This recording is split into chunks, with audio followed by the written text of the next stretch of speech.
As I had mentioned, we will spend some time on the role of expected price level on the position of the short-run aggregate supply curve. Now we have Y here and this is P. So my aggregate supply curve was upward sloping. And why the aggregate supply curve is upward sloping? Because of either sticky wages or sticky prices, or because of misperceptions. Now under each of these there is an expected price level, and when actual price level differs from the expected price level, firms have a tendency to either increase output or to reduce output. Now because the aggregate supply curve is drawn uh, with the backdrop of an expected price level, when the expected price level undergoes a change, the aggregate supply curve's position also undergoes a shift. Now let us take a concrete theory of, say, sticky wage theory. Now as per the sticky wage theory, firms and the unions were expecting a particular price level to prevail in future. So based on that expected price level, they were asking for a particular wage hike. Okay, and this wage hike was entering into the firm's profitability, and that was guiding the firm either to increase output if the actual price level turned out to be higher than the expected price level, and the firms had an incentive to reduce output if the actual price level turned out to be less than what they had agreed to give to the unions. Okay, so let us assume that whatever be the actual price level, suppose whatever is the actual price level, say P1 and it is Y1, suppose workers and say the firms, they increase their expectations about the future price level. In other words, they expect a higher price level to prevail in future. That means PE, if it goes up, suppose this aggregate supply curve was drawn with a particular expected price level, say maybe people were expecting that inflation will be 5%, so this aggregate supply curve had an underlying of say 5% inflation. Now suppose the people expect the inflation to not to be 5% but 7%. So what they will do, they will ask for a higher wage increase, and when this higher wage increase is agreed to by firms, that increases their cost of production and reduces their profitability.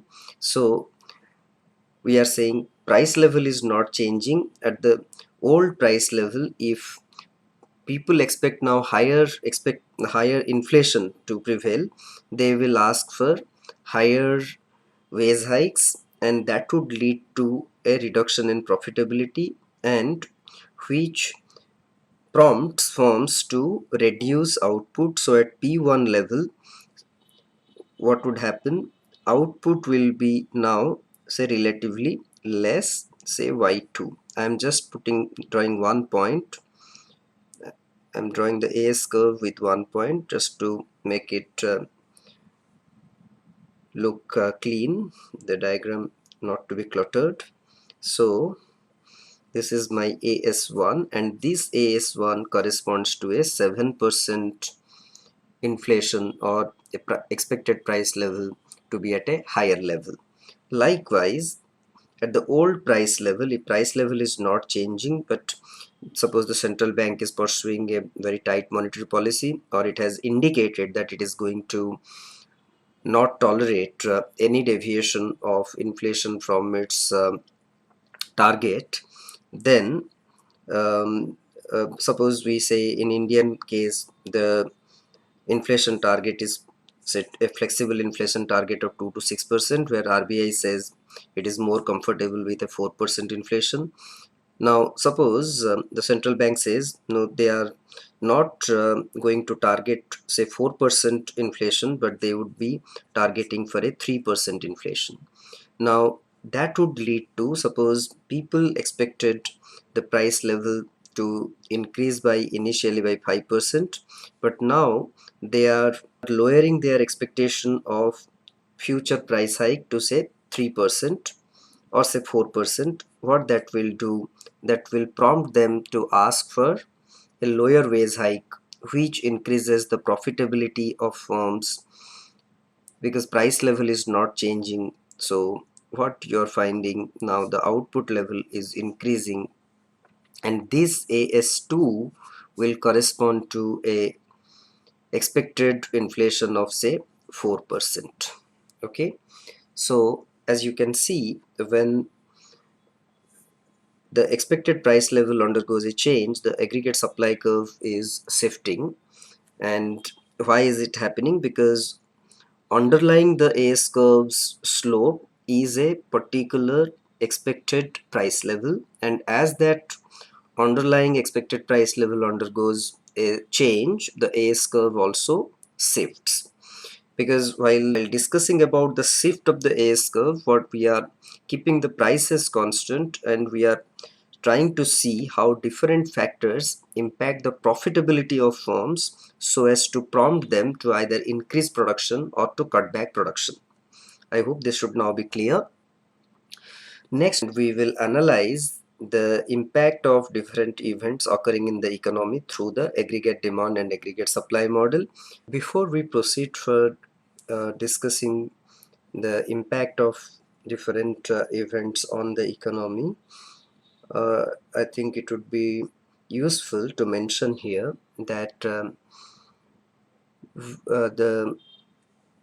the expected price level and changes in it will be very handy or useful in understanding how the economy comes back to its natural rate without any intervention. In other words, when the economy moves back to its natural rate of unemployment after a shock or after some events which takes the economy away from the natural rate, is there a self-correcting mechanism in the economy, and that self-correcting mechanism of the economy can be appreciated when you have understood the role of expected price level on the aggregate supply curve. So always try to see always try to keep this at the back of the mind.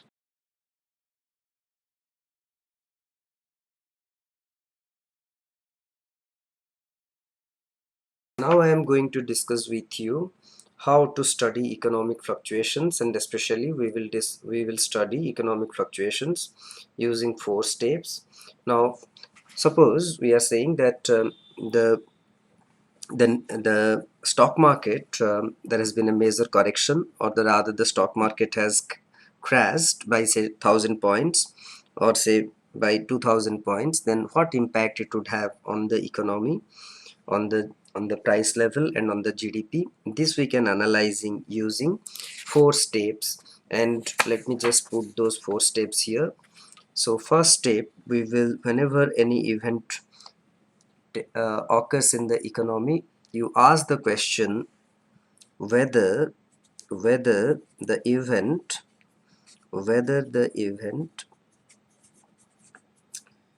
affects the AD or AS curve. Second, you ask the question, try to answer the question whether it shifts the curve to the right or the left so that you can get the new equilibrium point. Then how does the economy moves back to the initial equilibrium point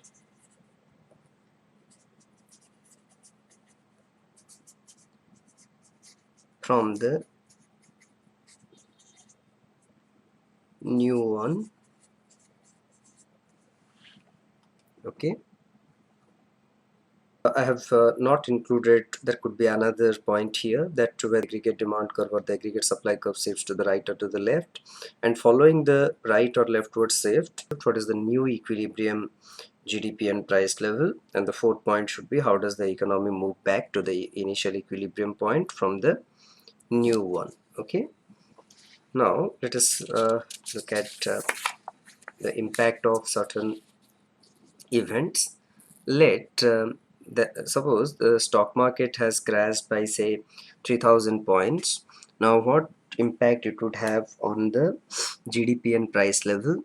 When the stock market crash takes place, many people lose money, and rather wealth is adversely impacted, and which makes people feel poorer, so they try to reduce consumption. So, and consumption is reflected through the aggregate demand curve. If you recall, AD is equal to C plus I plus G. So because of the stock market crash, consumption falls. Okay, so my aggregate demand curve will shift to the left. So initially, suppose I was having a aggregate demand and aggregate supply curve like this. So I was at this point. Now because of the stock market crash, because people have lost money in the stock market, they are feeling less confident, and they are thinking of postponing their consumption, which leads to a decline in consumption, and the aggregate demand curve shifts to the left. Okay, so this becomes AD1. So initially if price level was P1 and GDP was Y1, now the new price level and the new GDP is P2 and Y2. So now we have moved from point A to point B. Now the question is, how does the economy again move back from B to A? And suppose when at A the economy was operating at the natural rate of output or the natural rate of unemployment, then we are saying, how does the economy moves back to a point on the long run aggregate supply curve, which will correspond to yn, level of output. Now if nothing is done, what would happen? The price level has fallen, and if people are forming their expectations using adaptive expectations. Now adaptive expectations is what? Under adaptive expectations, people expect the future price level to be guided by the recent past, and in the recent past what has happened? Price level has declined, so they expect the price level to be relatively lower in future. Okay, so when they expect price level to be relatively lower in future, they lower their expectations about future prices. Now this has an impact on which curve? If you recall, this impacts the AS curve, and the AS curve, when expected price levels decline, AS curve shifts to the right. Okay, I'm representing a shift to the right through a upward arrow, and a leftward shift through a downward arrow for the AS curve. Now what it does, when the price level goes down, the aggregate supply curve will go down to AS1. That means it will shift to the right. So what is happening when price level is falling? That is prompting the fall in price level, is prompting the expected price level to decline, which causes the aggregate supply curve to shift to the right, so that the economy is back to point C on the on the long run aggregate supply curve. That means the movement from A to B is now going to be from B to C, so that you are back to the y1 or yn level of, or the natural rate of output. Okay, now this is the problem with this is the self-correcting mechanism of the market, because if nothing is done, then also the market will correct itself to take us back to the natural rate of output. If the economy goes back to its natural rate without any intervention, that should be most welcome. But there is a catch. The catch is how much time it would take for the market to play its full course, or for the self-correcting mechanism of the market to work. That nobody knows. And when in the 1929, when October 1929, when this US stock market crashed, economists also, at that time, the classical economists, they suggested that don't do anything, because they believed in the self-correcting mechanism of the market. But the government waited, the policymakers waited, but things, instead of improving, in fact became worse day by day. Okay, so that unemployment rate had reached up to 25% in 1933. So perhaps the market would have worked its way. Perhaps you needed to wait for a longer time. Now we need not wait that long. We have one way to take us back from point B to a point on the long run aggregate supply curve, if we use policy. If you recall, we had discussed in fiscal policy that government can increase spending to give a push to aggregate demand or aggregate expenditure in the economy. Now, what the government can do, it can pump in spending so that the aggregate demand curve, which had declined from AD to AD1, is again pushed to the to its previous level, so that you are back from B to again to A. Okay, so this is using policy to take us back from the new equilibrium to the older to the old equilibrium point. I hope you got this analysis. We started with studying the impact of a stock market crash on the economy, and we said that a stock market crash leads to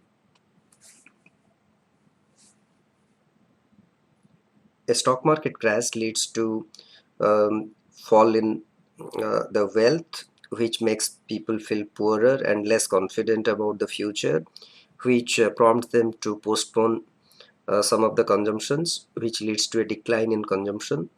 Now that, because consumption is a part of the aggregate demand curve, because we said aggregate demand is C plus I plus G. So when C falls, aggregate demand also falls. And when I say something, the aggregate demand curve falls, it shifts to the left.